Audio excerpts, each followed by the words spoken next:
आप लोग हैं, उम्मीद कि आप लोग अच्छे होंगे। चलिए, आपके सामने दिख रहा होगा पटना से नाथुला की यात्रा।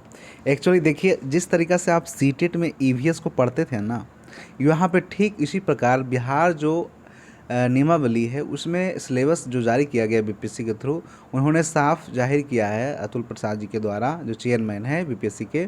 उन्होंने साफ कहा है कि बिहार बोर्ड की जो बिहार पब्लिकेशन की जो बुक है उससे ही प्रश्न को डाला जाएगा। ठीक है, तो ईवीएस की बात इन्होंने किया है, इन्वायरमेंट की बात किया है। तो इन्वायरमेंट में जो है कक्षा 3 से लेके 5 तक का इन्वायरमेंट हमारा प्राथमिक विद्यालय में बुक जो है चलती है, और आपका एनसीईआरटी वगैरह में भी 3 to 5 चलती है। ठीक है, इन्वायरमेंट जो ईवीएस हमारा होता है। उसके बाद 5 से ऊपर आप जैसे जाते हैं तो वहाँ से एसएसटी वगैरह सोशल साइंस हो जाता है, तो वो हम एसएसटी वगैरह भी हम लोग करेंगे। तो आज हम आपके सामने पेश है अध्याय 1, ये कक्षा पंचम का फर्स्ट चैप्टर है। कक्षा 5 का ये आपका ईवीएस का चैप्टर 1 है, अध्याय 1 है। और इसके बारे में हम बात करें कि आपको इसमें जो है कई सारे जो है यहाँ से आपको ईवीएस में यहाँ से डायरेक्टली आपसे जो है क्वेश्चन पूछा जा सकता है। बुक के अंदर से ही प्रश्न पूछा जाएगा। खासकर जो वैसे शिक्षक जो 1 to 5 में जाना चाहते हैं उनके लिए वीडियो पूरी तरीके से समर्पित होगा, क्योंकि ईवीएस जो है 1 to 5 में पढ़ाया जाता है और आपको पढ़ाना भी है। ठीक है, तो 1 to 5 में तो ईवीएस आपको पढ़ाना ही है, मैथ पढ़ाना ही, तो वो सब सारी चीज़ आपको देख के जाना होगा।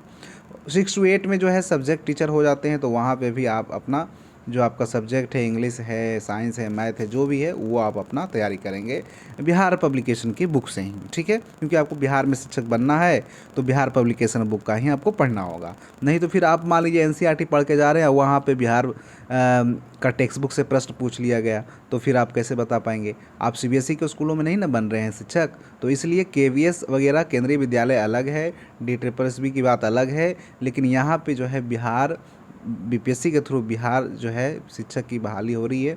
तो इसलिए आप लोग जो है आज हम चैप्टर 1 जो है स्टार्ट करते हैं। चलिए देरी ना करते हुए, तो दोस्तों देखिए, यह एक जो चैप्टर 1 है इसमें हम मेन पॉइंट को आपके साथ डिस्कस करेंगे। ठीक है, खासकर वह हमारा एक तरीक़ा से जीके के पर्पज़ से होगा। ठीक है, ईवीएस जो हमारा है। ठीक है, तो जैसे यहाँ पे बात किया गया है, सिक्किम की बात की गई है, पटना से नहीं नाथुला की बात की गई है। नाथुला आपको मालूम होगा, नाथुला कहाँ है ये मैं आपको बता दूं। सबसे पहले नाथुला हमारा कहाँ पड़ता है ये आपको मालूम होगा, सिक्किम में है, नहीं नेपाल के सटे में जो पूर्वी हमारा हिमालय है। ठीक है, तो नाथुला आप जान रहे, पटना तो आप जान ही रहे, पटना बिहार की राजधानी है। तो नाथुला की यात्रा इस अध्याय में किया गया है बच्चे के द्वारा। ठीक है, तो यह जो है पटना जंक्शन से जो है रेलगाड़ी जो है चलती है। सिक्किम की राजधानी आपका कहाँ है? गंगटोक है, तो ये सब आप ध्यान रखिएगा। न्यू जलपाईगुड़ी कहाँ है आपका? पश्चिम बंगाल में पड़ता है न्यू जलपाईगुड़ी। ठीक है, दार्जिलिंग कहाँ है? ये भी आपका बंगाल में पड़ता है। पश्चिम बंगाल का जो है राज्य हमारा है, काफ़ी सुंदर पर्वतीय स्थल है। ठीक है, प्राकृतिक रूप से काफ़ी ज़्यादा सुंदर है हमारा दार्जिलिंग। ठीक है, यहाँ चलिए अब आगे हम बात करें तो जलपाईगुड़ी जो है हमारा पश्चिम बंगाल में ही है। दार्जिलिंग वगैरह जहाँ की फेमस है काफ़ी सारी चीज़ें, नहीं वहाँ की चाय काफ़ी फेमस है दार्जिलिंग की, नहीं। तो इस तरीके से टाइगर हिल जो है यहीं पर है, दार्जिलिंग में ही टाइगर हिल है, जहाँ से ये कंचनजंगा नहीं सतरंगी जो चोटी है वह काफ़ी अद्भुत लगती है सुबह सुबह। ठीक है, तो कंचनजंगा भी कहाँ है? सिक्किम में ही आपका पड़ता है कंचनजंगा। दार्जिलिंग कहाँ है आपका? पश्चिम बंगाल में। तो सिक्किम की जो है यहाँ पे बात की गई है, कंचनजंगा की बात की, दिख रहा होगा आपको ये लोकेशन, ये कंचनजंगा है। ठीक है, कंचनजंगा। ठीक है, तो ये कंचनजंगा का सामने आपको दिख रहा होगा पर्वत। अब हम आगे चलते हैं, जो आपको एग्ज़ाम के पर्पज़ से वही हम पढ़ेंगे, ये नहीं कि सारी चीज़ों को हम समाहित करेंगे, जो एग्ज़ाम के पर्पज़ से जो इम्पोर्टेंट हो जाएगा, जहाँ से प्रश्न उठ सकता है। तो देखिए, दार्जिलिंग जो है वहाँ पे चाय का बागान की खेती होती है, ये पूछा जा सकता है आपसे। ठीक है, वहाँ पे दार्जिलिंग में नेचुरल नहीं, जो हमारा नेचुरल जो है एक हिस्ट्री म्यूजियम है, जिसको हम अजायब घर कहते हैं। नेचुरल हिस्ट्री म्यूजियम कहाँ है? दार्जिलिंग में ही है। लॉयड बॉटिकल गार्डन कहाँ है? वहीं है। जूलॉजिकल पार्क कहाँ है? वहीं है, जहाँ पशु पक्षी तितलियों हिमालय जीव जंतुओं को विशेष रूप से यहाँ जो है मन जो है मोह लेता है। इस तरीक़ा से हम आगे देखें, जूलॉजिकल पार्क यहीं पर है, जूलॉजिकल पार्क जो है आपका यहीं पर है, ठीक है। यहाँ पे एक एक पशु पाया जाता है, याक नामक जानवर, जिसके शरीर पर लंबे लंबे बाल होते हैं। ये याक आप देख रहे होंगे पिक्चर में, ये याक है। ये कहाँ पाए जाते हैं, मैं अभी बताया आपको कि यह जो हमारा दार्जिलिंग की चिड़ियाघर की बात हम कर रहे हैं। दार्जिलिंग में जो है ये सारे पार्क हैं, जूलॉजिकल पार्क हैं, जहाँ पे एक जानवर है, पशु है, याक, जिसके शरीर पर लंबे लंबे बाल होते हैं।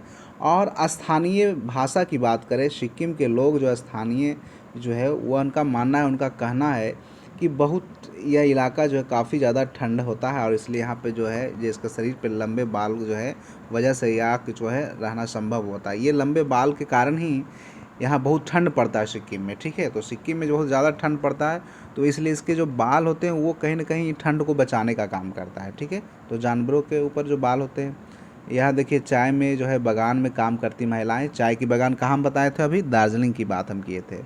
चलिए, और रोपवे की आप बात देखे होंगे, राजगीर वगैरह में भी रोपवे अब तो चालू हो गया है, नहीं तो रोपवे वगैरह, चाय का बागान, कहाँ हम दार्जिलिंग की बात कर रहे हैं। और इस तरीक़ा से हिमालय पर्वतरोहण संस्था के नाम आपने नहीं सुना होगा, तो यह एक संस्थान है जो कि पर्वतरोहियों को हिमालय, माउंट एवरेस्ट वगैरह पे ले जाने का ट्रेनिंग वगैरह ये देता है, ठीक है। ट्रेनिंग वगैरह हिमालय पर्वतरोहण संस्थान, ठीक है। वो लोग हिमालय पर्वत स्थान जो है ये हमारा जो है के लिए रवाना ये लोग होते हैं, और फिर ये लोग चिड़ियाघर वगैरह देखकर फिर आगे चलते हैं। अब हम आते हैं जो हिमालय पर्वतरोहण संस्थान है, वह जो है भारत का एक बहुत बड़ा एक तरीका का संस्थान है, मान के चलिए उसको, क्योंकि पर्वतरोही वगैरह वहाँ ट्रेनिंग सेंटर भी है, वहाँ पे तैयार किया जाता है। विदेशी पर्यटक वगैरह जो आते हैं तो उनको जो है वहाँ पे ट्रेनिंग दिया जाता है, पहाड़ों पर चढ़ाया जाता है, ठीक है। एक तरीक़ा से ट्रेनिंग वगैरह पहले करना पड़ता है, प्री ट्रेनिंग। तो एक एक आदमी है, एक पर्सन है जिनका नाम यहाँ पे लिया गया है, गौरम तेंजिंग नोरगे। ये आदम कद की मूर्ति लगी हुई है यहाँ पर, और ये एवरेस्ट म्यूजियम यहाँ जो है काफ़ी रोचक है। अब तेंजिंग नोरगे के बारे में हम थोड़ा सा जानते हैं, यहाँ से प्रश्न जो है बन सकता है। तेंजिंग रोंजंग जो है यह एक कूली है, क्या है, एक कूली है। देखिए यह एक कूली है, कूली के रूप में जाने जाते हैं। 20 साल ये वहाँ पे काम करते हैं, वही पर्वतरोही हिमालय संस्थान की हम बात कर रहे हैं, वहाँ पे ये काम करते हैं और 20 साल लगभग काम करते हैं। तेंजिंग जो है भारत का मूल निवासी बन जाते हैं। एक्चुअली ये भारत के मूल निवासी बन गए हैं, मगर इनका जन्म जो है वह तिब्बत में हुआ है। कहाँ जन्म हुआ है, तिब्बत में, तेंजिंग युको, ठीक है। बचपन में वह अपना बचपना नेपाल में बिताए हैं, और उनको पढ़ना लिखना नहीं आता है, लेकिन फिर भी वो देश विदेश के जो पर्वतरोही आते हैं उनसे वो कई भाषाओं में बातचीत कर लेते हैं। कौन, हमारा तेंजिंग, ठीक है, और उनसे दोस्ती भी कर लेते हैं। 1947 की बात है, यह एक पर्वतरोही दल के साथ जा रहे थे, और अचानक जो है एक साथी उनका वांडू नोरबू जो है उनका एक्सीडेंट हो जाता है, गंभीर रूप से घायल हो जाते हैं, और उनको यह पीठ पर लाद कर जो है कई मील चलकर अस्पताल ले जाते हैं और वांडी को बचा लेते हैं, ठीक है। अब एक घटना और भी इसमें बताया गया है कि 1953 में तेंजिंग नोरगे जो है सर एडम हिलरी के साथ जो है हिमालय पर्वत की श्रृंखला के सबसे ऊंचे चोटी जो शिखर है एवरेस्ट पर जो है ये जाते हैं, जो समुद्र तल से 8,848 मीटर ऊंचाई पर चढ़कर विजय का झंडा भी है गाड़ते हैं, ठीक है। तो इस तरीक़ा से दो घटनाओं को यहाँ पे हम जिक्र किए। तेंजिंग नोरगे कौन है, पहला तो ये हम बताएं, ये एक पर्वतरोही, एक कुली है, एक तरीक़ा से नहीं गाइड है लोग वहाँ, और ये मूल निवासी जो है भारत के बन जाते हैं, लेकिन ये रहने वाले हैं तिब्बत के, और ये इनका बचपना नेपाल में बीता है। और 1947 की बात है कि यह जो है एक पर्वतरोही वांडू नोरबू के साथ जा रहे थे, तो उनका एक्सीडेंट होता है, पर्वत में किसी तरह से गंभीर रूप से गिरकर घायल हो जाते हैं, और उनको पीठ पर लाद कर अस्पताल वगैरह ले जाते हैं, उनका जान बचा लेते हैं। लेकिन सन 1953 में क्या होता है, तेंजिंग नोरगे जो है सर एडम हिलरी के साथ जो ये पर्वतरोहण करते हैं और एवरेस्ट पर ये पताका लहराते हैं, झंडा को। अब आते हैं हिमालय जो पर्वतरोहण संस्थान है, यह जो है लोगों को जो है क्या करता है, एक तरीक़ा से माउंट एवरेस्ट ले जाने का में मदद करता है, ठीक है। 1954 में जो है इसकी स्थापना हुई थी, और इस तरीक़ा से पर्वतरोहण के लिए यहाँ ट्रेनिंग वगैरह दिया जाता है। देखा जाए तो यहाँ पे टेंट, रस्सी, ये सब कुछ औजार वगैरह जो आपका गर्म कपड़े, ये सब चीज़ें जो है काफ़ी इम्पोर्टेंट है। आगे हम बात करें तो भारत में जो है ऐसे कई संस्थान हैं, ठीक है, जो माउंटेनिंग वगैरह मॉनिटरिंग के लिए जो है इंस्टीट्यूट है बनाए गए हैं। दार्जिलिंग में भी एक है, इस तरीक़े से नेपाल वगैरह में भी है। तो ऐसे ही कई सारे संस्थाएं हैं जो चलते हैं। एक बात और इसमें मैं बताना चाहता हूँ आपको, जो कूली या गाइड जो होते हैं उनको जो है दार्जिलिंग में, गाइड को दार्जिलिंग में सिरदार कहा जाता है। ये थोड़ा सा इम्पोर्टेंट पॉइंट है। दार्जिलिंग में जो है गाइड या कूली को, ठीक है, गाइड या कूली को क्या कहा जाता है? सिरदार कहा जाता है। और यह एक सम्मान का पद होता है। क्या होता है? सम्मान का पद। तो तेंजिंग नोरगे को भी यह उपाधि दी गई थी। तेंजिंग नोरगे को भी यह उपाधि दी गई थी, सिरदार की उपाधि इनको भी दिया गया था, ठीक है। और उनको और जो है क्योंकि उन्होंने अपने साथी का जान बचाया था। इस तरीक़ा से देखा जाए तो ऐसे कई सारे चीज़ों को जो है यहाँ पे बताया गया है पर्वतारोहियों के बारे में, किस तरीक़ा से उनको बाधाएं वगैरह कठिन होती है, ऑक्सीजन वगैरह का कमी हो जाता है, जैसे जैसे वो ऊंचाई पर जाते हैं तूफ़ान वगैरह, ठंड वगैरह नहीं बढ़ने लगते, कपड़ा विशेष तरह का, जूते नहीं, सिलेंडर ले जाना पड़ता है, ये सब बातें की गई। ये है हमारे एडमंड हिलेरी और ये तेंजिंग नोरगे हैं। देखिए यहाँ पे आप पिक्चर में देख पाएंगे, ये आपका बाएँ साइड जो है एडमंड हिलेरी है और ये तेंजिंग नोरगे हैं, ठीक है, एक तरीक़ा से। चलिए, तो देखा जाए तो इस तरीक़ा से हमारा जो है आगे हम बढ़ते हैं। और आगे जो है ये देखिए कुछ ट्रेनिंग वगैरह का यहाँ पे फ़ोटो दिखाया गया है, किस तरीक़ा से ट्रेनिंग वगैरह नहीं, चश्मे वगैरह, टोपी वगैरह, ऐसे कई सारे चीज़ें जो है दिया गया है। बैग वगैरह दिया जाता है, स्लीपिंग बैग वगैरह, कई सारे टेंट पर्वतारोहियों को, साथ में रस्सी, कुल्हाड़ी, कुदाल वगैरह, ये सब सारे चीज़ देकर ट्रेनिंग किया जाता है। अगर हम बात करें बिहार के पर्पस से बात करें तो बिहार में जो है काफ़ी इंपॉर्टेंट ये पॉइंट है, हाल फिलहाल में बिहार की पर्वतारोही बनी है श्रीमती निरुपमा अग्रवाल, जो माउंट एवरेस्ट पर जो है विजयी प्राप्त की थी। माउंट एवरेस्ट की चोटी पर बिहार की पर्वतारोही जो कौन थी? निरुपमा अग्रवाल। ये काफ़ी इंपॉर्टेंट हो जा सकता है बीपीएससी के लिए और यहाँ से प्रश्न बन सकता है, ठीक है। तो हाल फिलहाल में जो है बिहार की पर्वतारोही थी श्रीमती निरुपमा अग्रवाल, तो ये काफ़ी फेमस है, इसलिए आपको ये ध्यान रखना है। आगे हम बात करते हैं अब हम थोड़ा सा, तो दार्जिलिंग की यात्रा के बाद ये लोग जो है गंगटोक की ओर प्रस्थान होते हैं। और गंगटोक जो है वह समुद्र से लगभग 6 फीट की ऊंचाई पर स्थित है, ठीक है। गंगटोक जो सिक्किम की राजधानी है, ठीक है। गंगटोक यह जो है काफ़ी ज़्यादा, यह ऐसा शहर है जिसको काट कर बसाया गया है पहाड़ों पर, ढलानों पर, ऊंची नीची जो है ढलानों, सड़कें वगैरह इस तरीक़ा से नहीं, कई गाड़ियाँ चलती हैं यहाँ पे। ये शहर जो है गंगटोक, यहाँ पे कहीं आपको गंदगी नहीं मिलेगा। देखिए सबसे बड़ी बात यहाँ पे की गई है कि दुकानें वगैरह हैं, कचरे फेंकने के लिए डिब्बे हैं नहीं, कोई भी आप सड़क पर कचरा नहीं देख सकते हैं। यहाँ पे एक रोड है जो पूछा जा सकता है, सामने महात्मा गांधी सड़क नहीं, महात्मा गांधी सड़क जो है काफ़ी साफ़ सुथरी है और फूलों की एक तरीक़ा से आसपास फूलें लगा हुआ है, सजी धजी दुकानें होती है। तो इस तरीक़ा से लोग जो है पूरी तरीक़ा से साफ़ सफाई का ध्यान यहाँ रखते हैं। यहाँ का सड़क का दृश्य देखकर आपको बहुत अच्छा लगेगा, इतना ज़्यादा स्वस्थ वातावरण, इतना ज़्यादा साफ़ सफाई। गंगटोक आप जाइए सिक्किम वगैरह तो आपको मज़ा आएगा, बिहार को फिर आप देखिएगा वो वहाँ जाके बाद।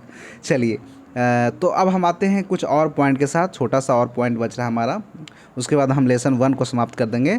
सिक्किम जो है यह पहाड़ों और घाटियों से एक भरा एक छोटा सा राज्य है और यहाँ की मुख्य नदी जो है तीस्ता है। देखिए ये पूछा जा सकता है, सिक्किम की मुख्य नदी कौन सी है? तो तीस्ता है। साथ ही साथ यहाँ की जनजातियों की हम अगर बात करें तो लेप्चा जनजाति, नेपाली, भूटिया, ये 3 जातियाँ जो है निवास करती है। कहाँ? सिक्किम में, ठीक है। यहाँ के लोग जो है काफ़ी मेहनती होते हैं। क्या होते हैं? काफ़ी मेहनती होते हैं, सीधे साधे होते हैं और सरल होते हैं। औरतें यहाँ की रंगीन कपड़े, मनके वगैरह युक्त सोने के आभूषण वगैरह पहनना पसंद करते हैं, जो पिक्चर में आप देख रहे होंगे यहाँ पे महिलाओं को। गंगटोक जो है यह फूलों का बगीचा इसको कहा जाता है। यहाँ पे बॉटनिकल गार्डन है, रूमटेक, मॉन्टेसरी आदि देखा जा सकता है। रूमटेक मॉन्टेसरी जो है, करमापा जो है एक वर्ड है जो बौद्ध धर्म गुरु का यहाँ निवास स्थल माना जाता है। रूमटेक मॉन्टेसरी नहीं, करमापा जो बौद्ध धर्म गुरुओं का जो है दर्शनीय स्थल है, ठीक है। तो करमापा को आप ध्यान रखिएगा, ठीक है, करमापा को आप ध्यान रखिए। तो इस तरीक़ा से हमने बात किया, सिक्किम जो है पहाड़ों घाटियों का एक छोटा सा राज्य है। यहाँ का मुख्य नदी जो है तीस्ता है और यहाँ पे मुख्यतः 3 जातियाँ पाई जाती है, लेप्चा, नेपाली और भूटिया। यहाँ के लोग मेहनती, सीधे साधे होते हैं। महिलाएं जो है रंगीन कपड़े और मनके और सोने के आभूषण पहनते हैं। गंगटोक में फूलों की घाटी है, ये आपका बॉटनिकल गार्डन है, रूमटेक मॉन्टेसरी है। रूमटेक मॉन्टेसरी जो है करमापा बौद्ध धर्म गुरुओं का निवास भी था यह, और यह दर्शनीय स्थल अब बन चुका है, ठीक है। तो यहाँ तक हम लोगों ने कर लिया है और आगे चलते हैं, थोड़ा सा और है। एक दिन में लगभग गंगटोक से जो है बात किया जाए 52 किलोमीटर की दूरी पर लगभग 14,500 फीट की ऊंचाई पर नाथुला स्थित है। ठीक है, तो गंगटोक से सिक्किम से कितना किलोमीटर दूर है? ये हमारा 52 किलोमीटर दूर है नाथुला पास की आप जानते होंगे, नाथुला दर्रा के बारे में। ये काफ़ी फेमस रहा है। ठीक है, ये भारत और तिब्बत की सीमा पर स्थित है, लेकिन अब भारत और चाइना के बीच हो, क्योंकि तिब्बत पर कंट्रोल किसका हो गया? चाइना का। तो जब 1962 में चाइना के साथ भारत का युद्ध हुआ था तो नाथुला पास को दर्रा को बंद कर दिया गया था। बाद में 2006 में इसको फिर से रीओपन कर दिया गया व्यापार के पर्पज़ से, और इसलिए अब सप्ताह में 4 से 5 दिन खुला रहता है, फिर 1-2 दिन बंद भी रहता है ये पास। ठीक है, तो नाथुला के बारे में और हम बात करें तो ये काफ़ी ऊंचाइयों पर है। यहाँ पे जाते जाते आपको जो है ठंड वगैरह ठंड लग सकती है, ऑक्सीजन की कमी हो सकती है, क्योंकि काफ़ी ऊंचाइयों पर, पहाड़ की ऊंचाइयों पर है। पिक्चर में आप देख सकते हैं भारत और चाइना का यहाँ पे नहीं फ्लैग वगैरह यहाँ दिख रहा है। और सड़कें जो है ऊपर जाने के लिए आपको सांप की तरह घुमावदार है, नहीं पहाड़ों पर बसा हुआ है। तो इस तरीक़ा से नाथुला जो है देखा जाए तो नाथुला जो है एक तरीक़ा से यहाँ बर्फ़ की चादरें बिछी रहती है और लोग यहाँ घूमने जाते हैं। ठीक है, और वहाँ झंडा हमारा प्यारा तिरंगा शान से लहरा रहा है, आपको दिख रहा होगा। उसके बाद और बात करें तो नाथुला जो है काफ़ी ज़्यादा फेमस रहा है ऐतिहासिक रूप से भी। ठीक है, क्योंकि ऐतिहासिक रूप से इसलिए फेमस रहा है क्योंकि जो नाथुला है वह वहाँ पे सिल्क रूट की बात आप किए होंगे। चाइना सिल्क रूट नहीं, ओल्ड में सिल्क रूट की आप बात किए होंगे। सिल्क मार्ग यहाँ के नाम से भी जाना जाता था प्राचीन काल में। और चीन के यात्री जो है इसी कठिन रास्ते से चलकर विक्रमशिला, पाटलिपुत्रा, नालंदा, बोध गया इत्यादि जो है आते थे। ठीक है, लगभग इस तरीक़ा से ये जो है हमारा नाथुला जो पास है इसी रास्ते से प्राचीन काल, जो हम प्राचीन इतिहास पढ़ते हैं ना, पाटलिपुत्रा, नालंदा वगैरह, बोध गया, विक्रमशिला में जो कई सारे जो लोग आए, विदेशी लोग आए, नहीं वो इसी रास्ते से आए। फाहियान की बात कर रहे हैं, नहीं तो इस तरीक़ा से ये जो है काफ़ी ऊंचे स्थानों पर है और प्राकृतिक रूप से भरा पड़ा है। इसलिए ये आपका वो चैप्टर जो है समाप्त होता है, लेसन 1।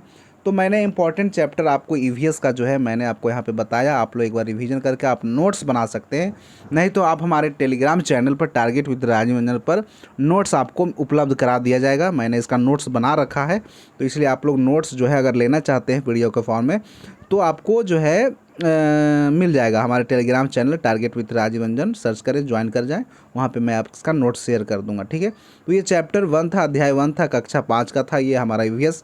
आज हम ईवीएस का चैप्टर 1 कर दिए, फिर नेक्स्ट डे 2-3 चैप्टर ऐसे ही करके हम लोग करते रहेंगे। आई होप देखिए पढ़ना क्या है सबसे पहले ये जानिए। ठीक है, क्या नहीं पढ़ना है वो तो हम जान ही रहे हैं ना, क्या नहीं पढ़ना है। ठीक है, तो ईवीएस में इन्वायरमेंट में हमको यही सारी चीज़ें पढ़ना है। ये मत सोचिएगा कि सर कुछ अलग बता रहे हैं, मैं अलग नहीं बता रहा हूँ आपको, मैं बिहार बोर्ड का ही ये बुक है, ये चैप्टर है। ठीक है, कक्षा 5 का ईवीएस है, और जिस तरीक़ा से हम सीटेट में एनसीईआरटी में ईवीएस करते थे ना, उस तरीक़ा से हम बिहार बोर्ड में कर लेंगे। बीपीएससी में यहीं से प्रश्न पूछेगा, कहाँ से पूछेगा बीपीएससी। तो इस तरीक़ा से आप जो बुक्स वगैरह है जो बिहार बोर्ड का, उसको आप पढ़िए। उसके बाद आप एनसीईआरटी पे भी जा सकते हैं, एनसीईआरटी को भी थोड़ा बहुत समय दे सकते हैं। और देखिए जो ऑथेंटिक बुक है उससे आप पढ़िए। गेस और ये बुक वो फलना बुक के चक्कर में मत रहिए। बहुत लोग बच्चे हमसे पूछ रहे हैं कि सर ये बुक का नाम बताइए, कौन सा बुक का, या कोचिंग का नाम बताइए, या यूट्यूब चैनल का नाम बताइए, जो नहीं खुद नहीं कभी एक तरीक़ा से बांट रहे हैं, नहीं एक तरीक़ा से बैच वगैरह ओपन हो रहा है। तो हम कहेंगे देखिए आपको अगर ज़रूरत है बैच का तो आप लीजिए, और नहीं तो देखिए इसके पहले कई अभ्यर्थी जो है जिनको ज़रूरत होता है वो करते ही हैं। मैथ का अगर आपका कमज़ोर है तो मैथ पकड़िए, इंग्लिश आपका वीक है तो मैथ इंग्लिश को स्ट्रॉन्ग करिए, अगर आपका जीके जीएस वीक है तो उसके लिए टाइम दीजिए। आप जो भी काम कर रहे हैं अभी, कहीं आप कुछ भी कर रहे हो, लेकिन आप अभी से 6 घंटा कम से कम आप 3 महीना में आप बातें की गई है, 3 महीना में एग्ज़ाम का समय दिया गया आपको, 3 महीना तैयारी करना है, 3 महीना में आपको एग्ज़ाम हो जाएगा। और इसलिए अगर आपको शिक्षक बनना है बिहार में तो आप हमारे साथ तैयारी करते रहें। ठीक है, तो चलिए मिलते हैं, ज़्यादा बातें नहीं करेंगे, नेक्स्ट वीडियो में हम फिर बातें करेंगे। थैंक यू, धन्यवाद इस हमसे जुड़ने के लिए। जय हिंद। कैसा लगा आपको? लाइक शेयर सब्सक्राइब जरूर करेंगे अगर अच्छा लगा।